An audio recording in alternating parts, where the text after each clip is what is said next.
చేరని ఆకాశానికి చెప్పని ఈ రక్తాక్షర లేఖని ఇప్పుడే పంపని అన్నం పుణ్యం ఎరగని మా సీమకిరా రమ్మని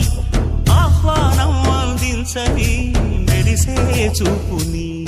తొలగింది ముప్పు అని నీలి మప్పు మనసారా నవ్వని చిరుజల్లు ముంపు మన ముంగిలంత ముత్యాలే చల్లని ఆశా సుగంధమై